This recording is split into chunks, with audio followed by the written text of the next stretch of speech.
Hello, friends. Today is September 24th, and I'm Andrea Lisa Belzer, past president of the Canadian Evaluation Society's Nova Scotia chapter. And this is the first Asking for a Friend episode. So I previously did a launch explaining the intention of this episode. It's on this YouTube channel if you want to go back.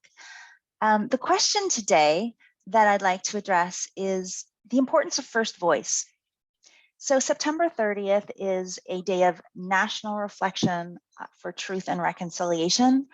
When we post this video, I'll do it in a blog where I'll also post a link to activities from the Native Friendship Center, Mi'kmaq Native Friendship Center in Halifax, as well as the Union of Nova Scotia Mi'kmaq, and encourage CES Nova Scotia members to check out that material and begin to familiarize yourself if you don't already have friends or relationships with those organizations. There's a lot of wonderful activity going on there. So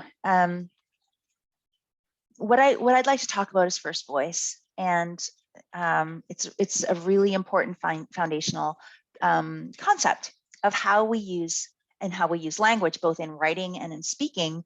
And I just want to share the implications of that with the example of truth and reconciliation.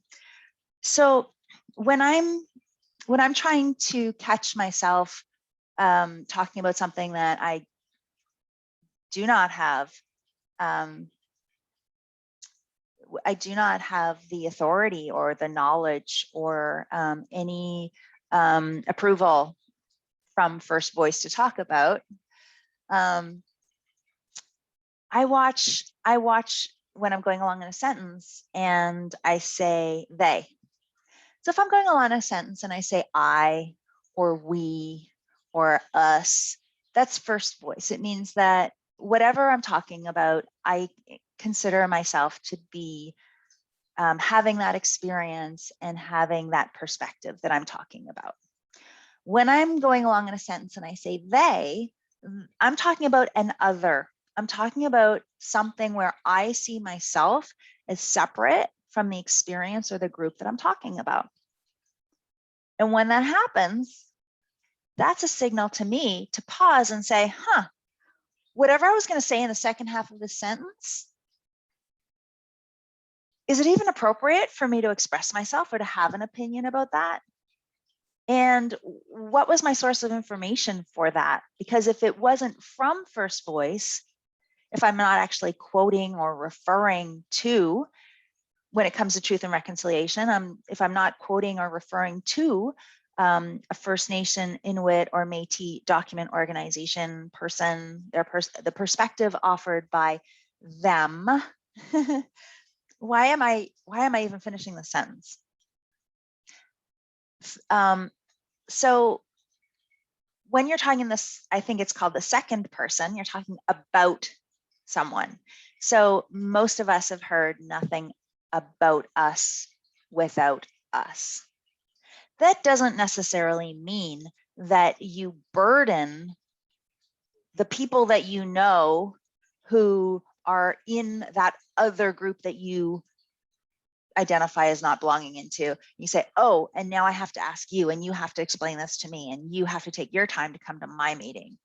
No, it doesn't mean that only. It means pay attention to what is published, to what is said. And there's so much that we can access. I'm going to put a little bit in a blog that goes along with this video. For example, with truth and reconciliation, where can you go for information and do your homework so that you are more prepared and you do your own reflection and your own self-education, as in the case of a Nova Scotian or a Canadian who is a Nova Scotian who's not Mi'kmaq, or a Canadian who's not Inuit, Métis, or First Nation. Learn about yourself. Learn about how you got here, whether you're a newcomer to Canada or whether you are first generation Canadian or whether you've been here for multiple generations, and reflect on how your history and the colonial history, how does that intersect, and what does that mean to you? So that you're learning to see yourself not centered in the truth and reconciliation conversation, but that you're centering the people who were displaced and your responsibility in that. So even if you're a newcomer to Canada, there's been a change now that that is related to not only knowing responsibilities as a Canadian towards the government of Canada, but also the responsibilities related to treaty rights and truth and reconciliation and First Nation Inuit Métis. I miss that. I don't have that education. Now I have to take the time to educate myself. So actually, this is not, I'm just using truth and reconciliation as an example, but to really be aware of yourself.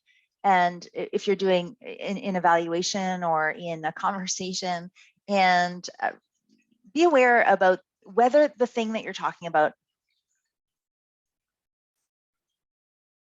make sure that you are aware of when you're using first voice perspective and when you're not, and when someone else's first voice perspective is what you really need to be paying attention to. I hope that's helpful. It's sort of a first step to recognizing conversations about nation-to-nation relationship and sovereignty in truth and reconciliation. I'll save that for another day, and hopefully have some friends who can speak to that from first voice perspective.